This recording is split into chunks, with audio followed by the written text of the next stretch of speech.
Hello, welcome back to the channel. It's me, Emmy the Cat Lady, and you join me here at Nuka-World today. We are in the basement of the Nuka-Cola Bottling Plant, which is behind an elevator that I've just come down there.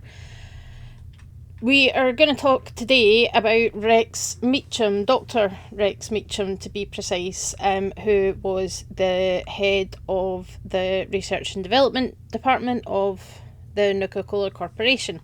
So there's quite a few things to talk about. So there was four organic chemists that worked in this place, and Nuka-Cola Corporation were proud to have the top organic chemists in the country working in their R&D department to make the amazing soft drinks that we know and love, except of course the ones that were created by smaller companies that Nuka-Cola bought out.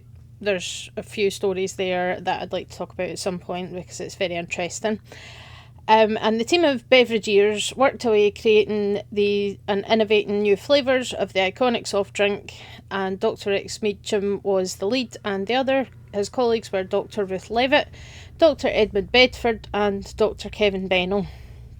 So the four of them worked here, and they had a little lab built with, sort of living quarters. So you see they've got a little kind of apartment almost here. There's kitchen, seating area, bathroom, shower room, and then if you go up these stairs you can find that each of them had their own private little bedroom, so that they could live at work, because everybody wants to do that. But essentially Dr Meacham had grown tired of just making soft drinks, and he wanted to play with the big boys, as it were. So when John Caleb Bradmerton basically came to him and asked him to participate in this new project. When John Caleb Bradmerton made a deal with General Braxton to have his chemists work on chemical weapons development, Rex leapt at the chance to head up this Project Cobalt, but one of his colleagues was less than keen, and this was in exchange for Mr Bradmerton getting to be part of the secret life extending Leap X programme.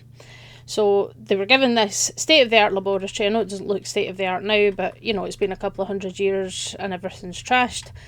But they had living quarters here. They had their own reactors, so you can see through here they had I'm also taking Raz doing that, but they had their own reactor, so if anything happened to the power in the rest of the park, they would still have power. They have all their chemistry equipment and things, mixing stations and whatever else is happening in there, and then a testing area for testing out the weapons. So everything was set up as they needed it.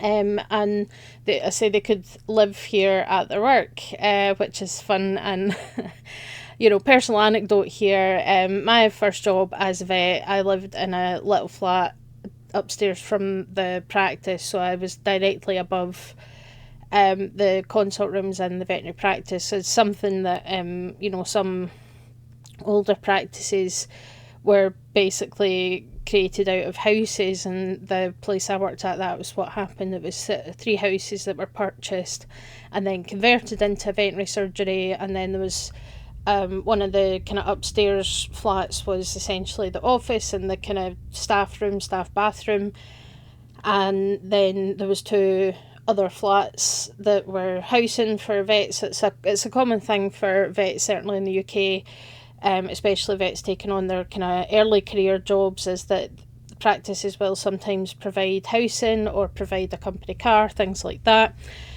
So that was kind of where I lived. Do not recommend it unless you work from home and you do a job that means that you're working from home. But having some separation between home and work life is very healthy, and when you feel like you can't escape work ever,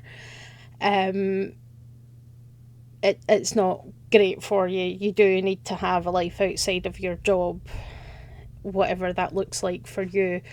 So PSA for this week is, make sure that you do have something else you enjoy doing outside of your job, whether that's gaming, reading, knitting,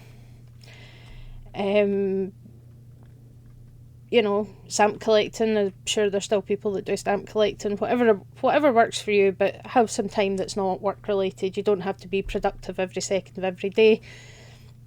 And you do want to have at least some separation between your home life and your work life. So, yeah, not the healthiest, but, you know, working for these corporations in the Fallout universe, that's par for the course. But Dr. Levitt was not interested in being part of Project Cobalt at all. She was very unhappy that Dr. Meacham went behind her back and agreed to it without discussing it with any of them. She refused to help and threatened to resign from her post, which would risk her from being blacklisted from the entire industry, because John Caleb Bradburton has a lot of influence in the organic chemistry kind of industry. So let's have a look at the research logs and some of the terminal entries and things to see exactly what happened. So we'll start with the research logs. So this is all about the development of Quantum. You can kind of guess that these two are about that. So this is the research log. So they were looking for an isotope that they could have that was stable until it was activated to make really good explosives with. That was kind of the goal. So L3N2TG, isotope sample has failed to reach stability, internal thermogenesis resulting in sublimation of toxic fumes, had to clear the hot lab and run a full system cleanse, disappointing RM. So we know this is from Dr. Meacham. So internal thermogenesis, so that's creating heat essentially, and sublimation of toxic fumes, so that released a poisonous gas. Not really helpful in a lab situation. And then the next compound is M6N5UD. Sample seems to have reached I can assume that was stability, and then the file's corrupted, so we don't really know what else happened with that one. And then we've got Q4N7UM, which looks like Quantum. So this is a strontium-90 retention, seems adequate. Substance stays liquid at temperatures up to 127 degrees C and doesn't create toxic vapour. Thermogenic reaction can be achieved by manipulation of electron subfield. If we can find a safe way to trigger the radioactive thermogenesis, then this may be exactly what I've been looking for. Also, it has a pleasant blue glow. So there we have it. So it's a compound that involves strontium-90, which is one of the kind of more radioactive compounds, along with your uranium and plutonium. But it stays liquid up to 127 C, which is beyond the boiling point of water. So 100 degrees C is when water becomes steam and evaporates. But this stuff stays liquid and it doesn't create a toxic vapour, but you can manipulate it to cause a reaction, which is what they're looking for. So then there's a follow-up on the same compound. So this is Quantum 0.245. Repeatable thermogenetic trigger has been achieved. Substance stays in liquid form after trigger but will explode from a suitable impact. Works sort of like nitroglycerin but safer and with a much stronger yield. Planning on showing this to Bradburton in the form of a Nuka-Nuke to present to Braxton. Decided to call the substance Quantum. Ready to begin testing as a beverage as well. Rex Meacham. So yeah, so they've got one that works like nitroglycerin, where it's stable, but an impact will trigger the explosion, but it has a higher yield. It's obviously a more powerful explosion. And we're going to put this in a soft drink as well. So that's, you know, an interesting choice, but here we are. So I think this is his terminal, isn't it? So all the logs, yeah. So we've got a few of Rex's personal journals to have a look at. We're going to kind of go through them as we continue with the story though, as they become relevant. So this first one here is just at the beginning of the project. So John Caleb really pulled out all of the stops on this lab when I requested our own dedicated reactor. I didn't think he would actually have one built. Aside from the security aspect, it's going to be convenient having a bunkhouse here to sleep after late nights. JC has really put a lot of faith in us and I can't wait to till the others see the new laboratory. We'll likely be hiring junior Beverageers to deal with the bottling plant while we focus on Project Cobalt. I can't wait to finally stop dabbling with soft drinks and get some important world-changing work. So he's thrilled about this new lab, ready to take on the world and do something important, because he doesn't believe that the soft drinks are that important, which is an interesting take, certainly. And then the next one here, obviously a little while later. It's been a grueling few months, but we finally have something concrete we can show Bradberton. None of us have left the lab in the past 3 weeks, so I'm giving the others vacation time while JC and I go over the data with General Braxton. The sooner he signs off on the research, the sooner we can start testing. Dr Levitt wasn't happy when I put the whole Beverageer team onto Project Cobalt, but if she wants to keep her job at Nuka-World, she doesn't have much of a choice. So that's kind of telling us that, you know, Dr Levitt has started voicing her concerns and her unwillingness to participate in this, but basically her job has been threatened in that regard. So that's an interesting one. And then next up we have a recording, which I'm pretty sure I've already picked up, so bear with me while I scroll through 40,000 miscellaneous things to find the right notes. This is so stupid. Anyway. Yeah, campaign for having the notes tab back come the next Fallout game, because this is ridiculous. And I think I've scrolled right past it, haven't I? Because, yeah. Because that's how the alphabet works, funnily enough. So, yes, this is the one that we want to listen to just now.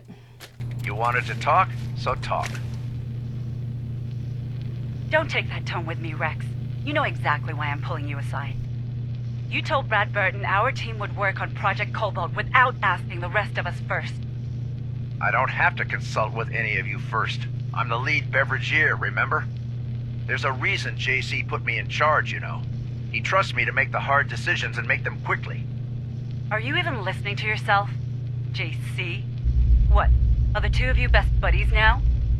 When you talk like that, I picture you in a crushed velvet jacket, swirling a snifter of brandy in one hand and a cigar in the other. What the hell happened to you, Rex? I used to look up to you, and now you want us to jump into bed with the US Army. I joined this team to bring joy to the world, not to create weapons of mass destruction. You know what, Kate? I expected more out of you. I really thought you'd jump at the chance to stop fooling around making soft drink flavors and play with the big boys for a change. I'll make this simple for you. Either you stop this emotional outburst and join the rest of us in reality, or I'm pulling you off the team. Go to hell, Rex. You'll have my resignation by the end of the month. There we go. So something that Rex Meacham liked to do when he was having conversations with his colleagues was to secretly record them. So that's him obviously talking to Dr Levitt, who he calls Kate, so quite a casual kind of first name basis. Basically, she doesn't want to make weapons of mass destruction. She wants to make soft drinks and make people happy, which is a noble goal, and he's basically brushing her off as being an emotional woman. I think I can speak for many other of my gender who have experienced the same sort of nonsense. You know, the misogyny is there as well a little bit. That, you know, she should play with the big boys if she wants to kind of keep her career and all that kind of thing, and she's just like, nope, I'm out. I'm going to hand in my resignation. So fair enough. So, Rex, what did Dr. Levitt say? It was like we expected. She won't be joining Project Cobalt. Didn't you tell her how important this is to the country? I mean, if she hasn't noticed, we are at war. I didn't even get that far in the conversation. She still thinks all we're doing here is making soda, for God's sakes. It's a shame, too, because she's the best organic chemist we have. I guess we'll just have to rely on Dr. Medford from now on. Wait, she's leaving? She's gonna walk away from all of this? She's not only walking away from her job here, she's blacklisting herself from our industry entirely. When I told JC about our chat, he blew his top. Started ranting about how he took a chance on Dr. Levitt and she's throwing it back in his face. The man's connected, Kevin. He makes a few phone calls, and by November she may as well hang up her lab coat for good. Damn. Remind me never to get on Brad Burton's bad side. There we go. So, yeah, it's clear that Dr. Levitt isn't interested, but apparently she is one of the best, so they're all kind of upset, and Brad Burton saying that he took a chance on her is a bit of an interesting kind of side note there. But we can see sort of Rex's perspective on the whole thing, and obviously Kevin Bennell and his viewpoint on not wanting to upset anybody. So yeah, bit of an interesting one. So they've discovered this strontium-90 compound that is perfect for their purposes. Got a lot of potential as your chemical weapons and explosives, but could also be a great additive for a soft drink that has a pleasant blue glow. So Quantum has been discovered. So let's look at the next set of logs here and see what happened next. So we're starting off with this one. So after getting the final OK on our data from General Braxton, we begin the actual synthesis process. Based on our initial data, we went with a strontium-90 derivative.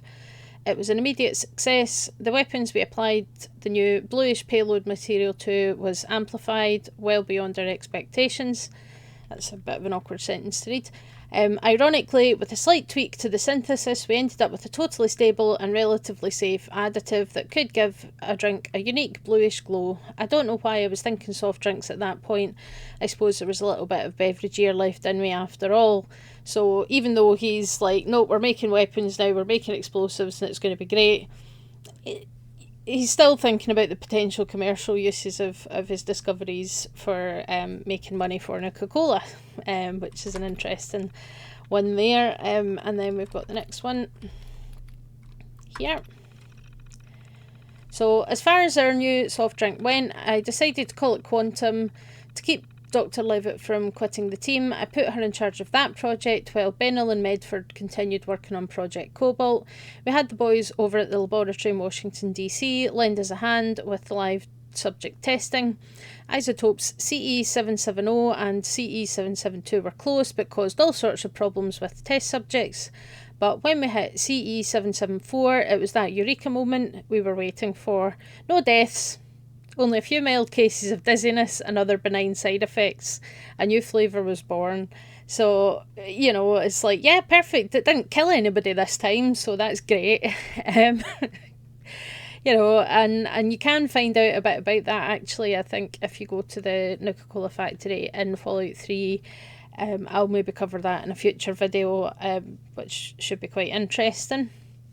But yeah, so other benign side effects, and there is also, if you look at Brad Burton's own terminals, I think you can find a message where he's congratulating his assistant Huxley on is it Huxley? I can't remember his name, but congratulating his assistants on the idea of the, you know, sort of fruit baskets to send to the families of people that died during testing. Yeah. So yeah, it doesn't kill anybody anymore, so just mild cases of dizziness, so that's great. And then there's another one relevant to this point as well. It's Huxley, I was right. So I was supposed to meet with Brad Burton today. Unfortunately, Peyton Huxley said that he was sick, but he's assured me that JC was absolutely over the moon about the progress on the weapons program and the quantum soft drink. He said the test pilot program in Washington DC had gone through the roof, and this could be the company's biggest seller in years. In fact, they decided to call it Nuka-Cola Quantum, using the name I came up with. I don't think the day could have gone any better. It's too bad JC wasn't around to celebrate. So, interesting note if you know the story of what happened to John Caleb Bradburton with this program. So he agreed to get his researchers working on the Project Cobalt in exchange for Bradburton getting to participate in the LEAP-X program, which was a basically an artificial means of extending one's life, and he couldn't see people in public anymore because he was a head in a jar. So everything was kind of getting handled through Peyton Huxley, but he said he was happy, and this guy's obviously gutted that he didn't get to talk to Bradberton himself about it. So this is obviously the point where that procedure has been done, and now John Kelly Bradberton's a head in a jar stuck in his vault with no one to talk to for 200 years. Yeah.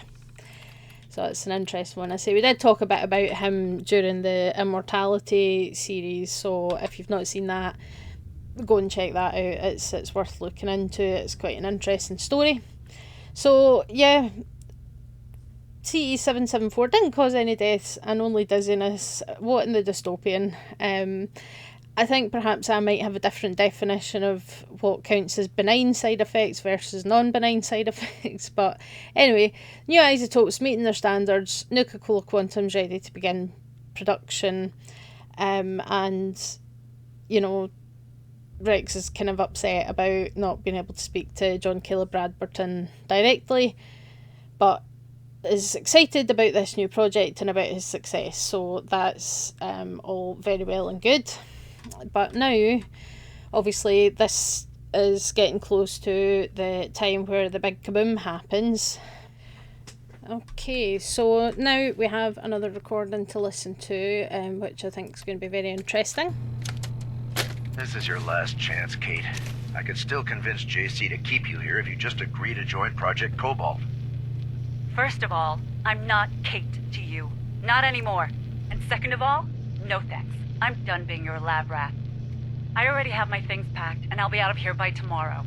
So until then, why don't you just stay out of my way? Come on, Dr. Levitt, be reasonable. After the US wins this war, I'm sure they'll close Project Cobalt, and we can get back to making people happy. You're one of the most talented scientists I've ever had the pleasure of working with, and I really hate to see you go. I'm with Dr. Bennell. I mean, it's just not going to be the same without you here. I appreciate what you're both saying, but my mind's made up. Bradberton might own half of Massachusetts, but I'll be damned if I'm going to let him own me. And if you two were smart, you'd both get out of here.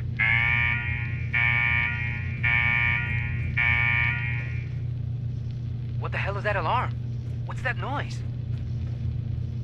Oh my God, it's happening. How could it be happening now? I thought we were winning this war. Have they launched missiles at us? Damn it, I wish we could see what was going on outside.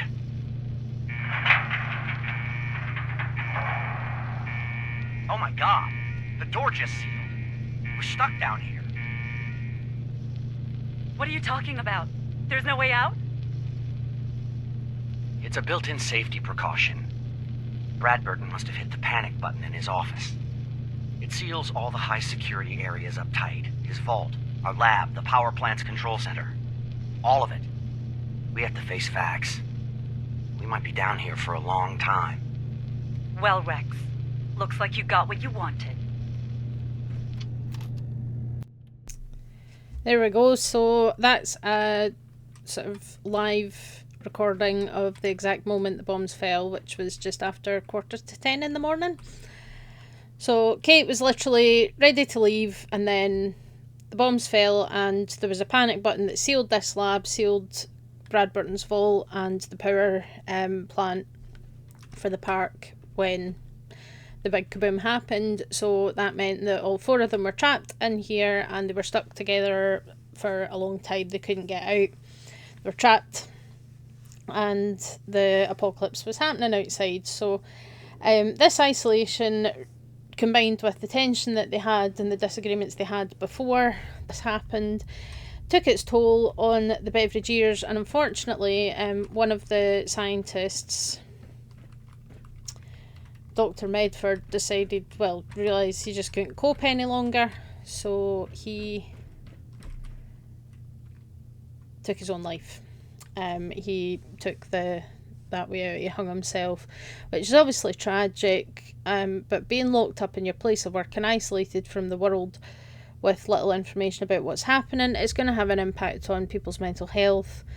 And highly doubt he was the only person that took this way out when things kind of went to hell. So clearly for him it was a severe impact, and unfortunately, so this is Dr. Medford's skeleton right here. So that's happened, and then we want to hear a bit of an update about what Rex thinks about that whole situation. So we're going to look at the next recording. I don't care if Bradberton made you the Pope. You're not telling me what to do anymore. We've been stuck down here for weeks. There's no Bradberton anymore. There's no Nuka-World anymore. No nothing anymore. Don't you get it, Rex?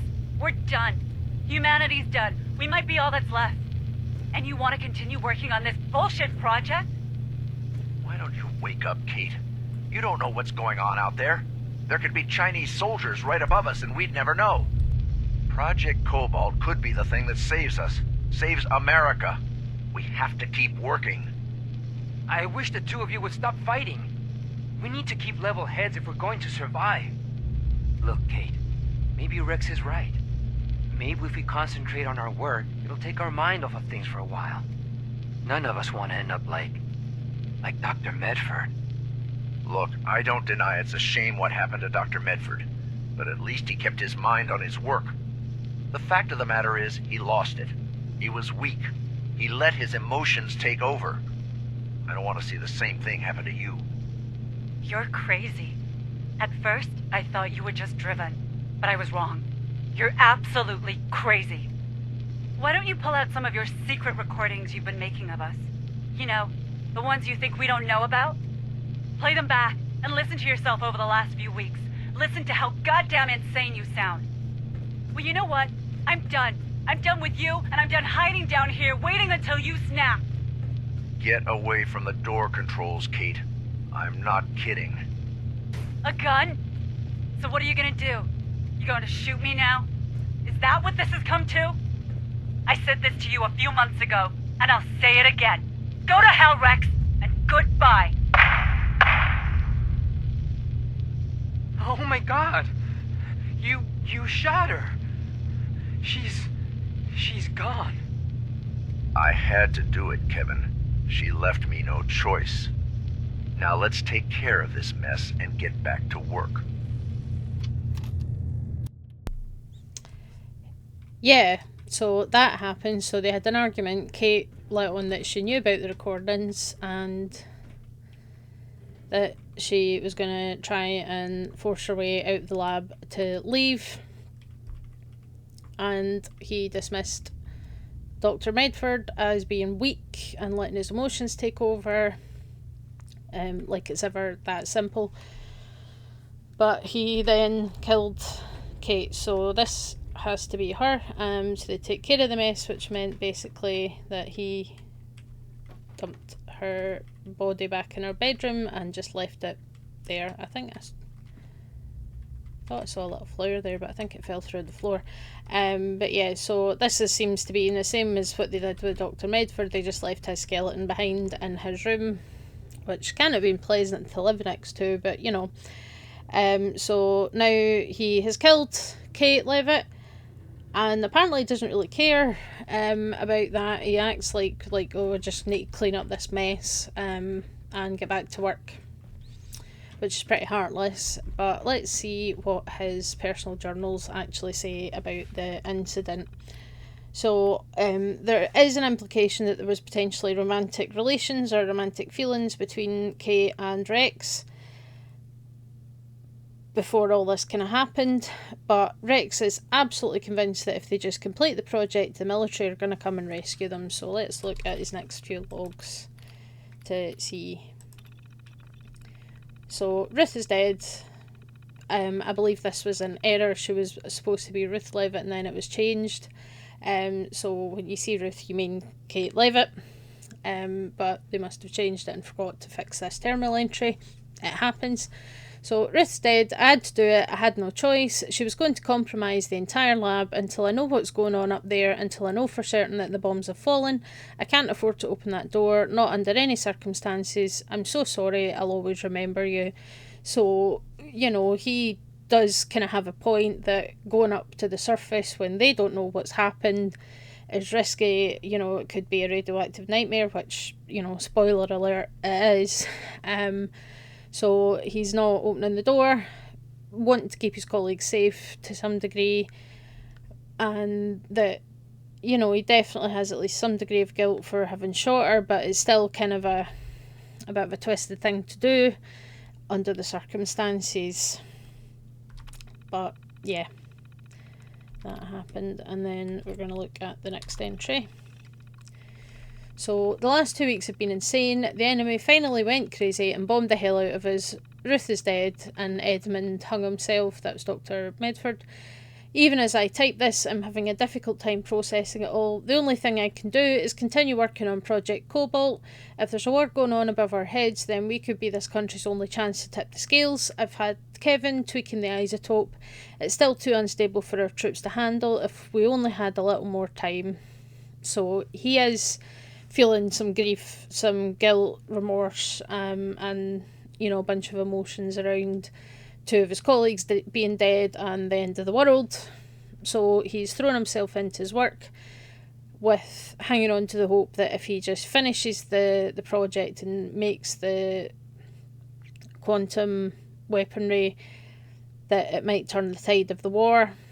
So that's how he's kind of dealing with his grief and his feelings, which is something that people do. You know, some people, they might not seem like they have feelings or care that much, but it's only because they try to distract themselves by focusing on their work and things like that. It can be an unhealthy coping mechanism if it gets too obsessive. So it's something to bear in mind, but that is sometimes how people kind of process these strong emotions. But he still thinks he can turn the tide of the war, but he has absolutely no idea what's going on the surface or in the wider world. He doesn't know that the majority of people that are not safely locked underground are dead or dying. So he's pushing to keep working so that they can get this rescue that isn't coming. So unfortunately, as you can guess, this doesn't end well. The other living Beverageer, Dr. Bennell, Kevin, had a plan to escape through the reactor overflow pipe in the lab. The new lab had its own reactor for just this kind of eventuality, and Meacham followed him and fired several shots at him. He was certain that he had inflicted some mortal wounds on the man. So this final entry here. I thought Kevin was with me in Project Cobalt. We've been safe down here for over a year now, and there's no reason we couldn't keep going for at least another 6 months. Turns out he'd been plotting for weeks to try and leave the lab through the reactor's emergency overflow, probably trying to sell my work to the goddamn enemy. I couldn't let him go. I know I managed to hit him a few times with my pistol before he disappeared down the overflow tunnel. The blood loss and the radiation will surely finish him off. Serves him right, traitor. So yeah, we completely lost it at this point. So let's head into where the reactor is. And we'll see if we can find Kevin. Which...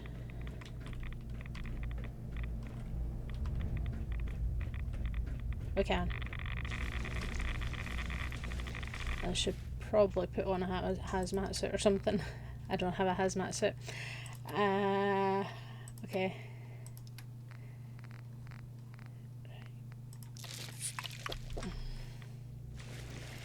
Yeah, watch that. So we're going to go through this. And then we can come to this little spot here. So this takes us kind of back into the factory in one way. There's a terminal, and yep, this man here is more than likely Kevin, Dr. Bennell. So he got this far because there's a little stash of like food and stuff here, and then unfortunately he did not make it. The radiation and the gunshot wounds were obviously enough to finish him off, sadly, so we can safely assume this is probably Dr. Bennell. So Meacham then goes back to the lab, so we shall do the same. Hopefully try and not get too much radiation poisoning in our cells, that would not be helpful. So yep, he went back to the lab, he finished the work himself,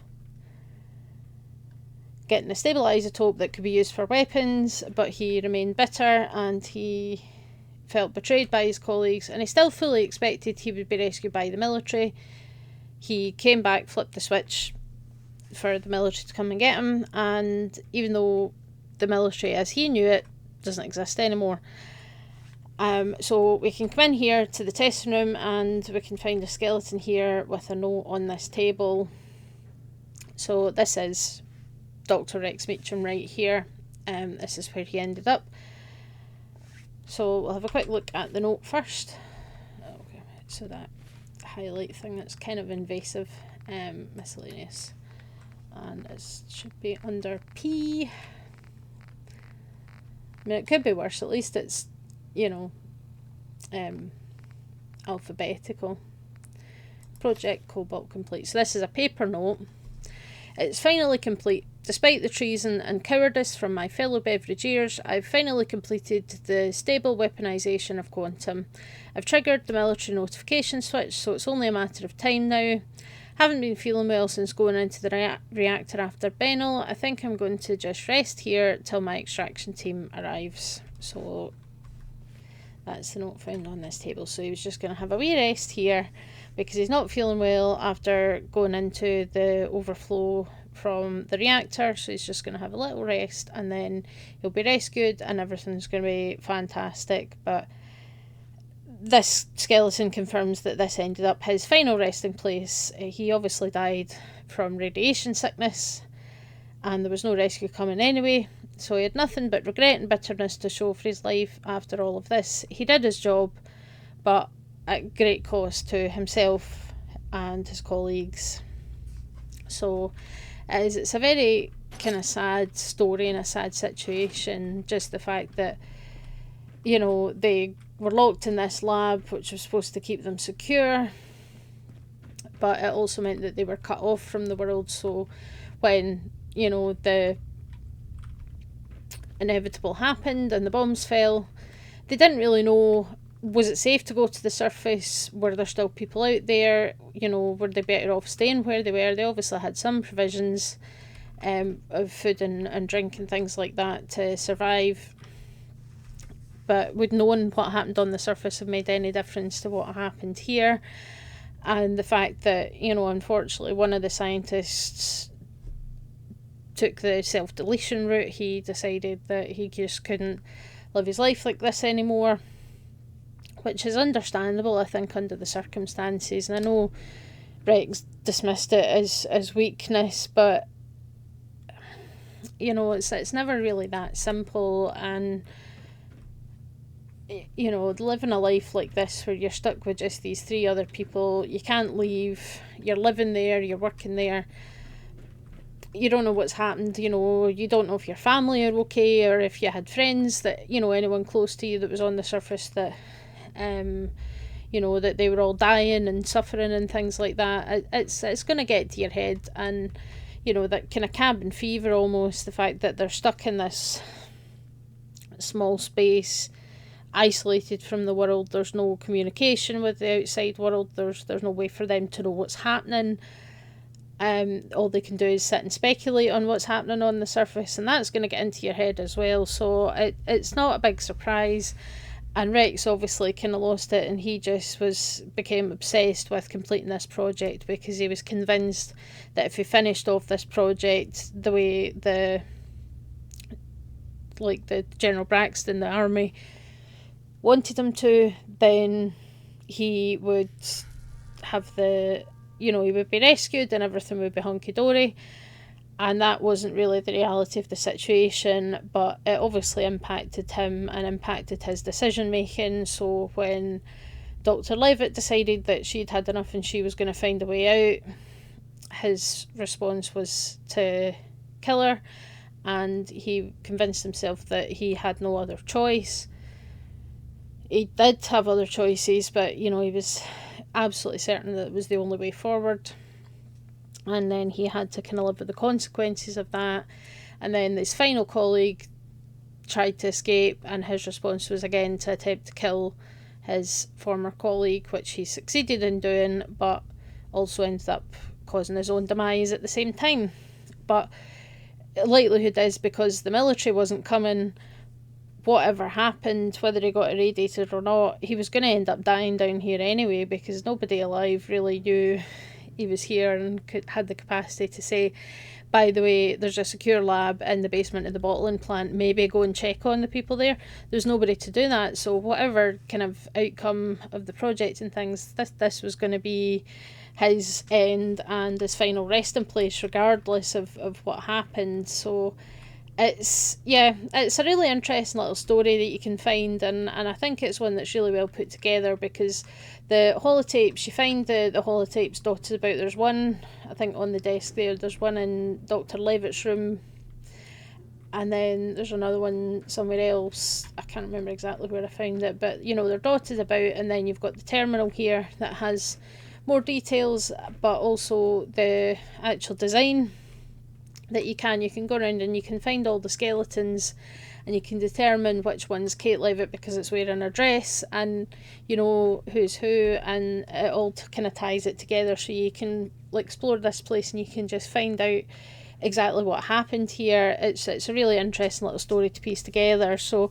hopefully you find it interesting too. As always, I love to hear your thoughts in the comments, and stay tuned for the next one on Saturday. For the Science of Fallout slot, we are going to start talking about the robots, so I've been quite excited to get into that, because I think the robots are very interesting, and the way they're designed and some of the stuff that kind of happens in the background of them is really, really interesting to me, especially the robo-brains, and how they were made and things. I think that's going to be an interesting one to get into, but we're going to start off with the Humble Protectron, so stay tuned for that on Saturday.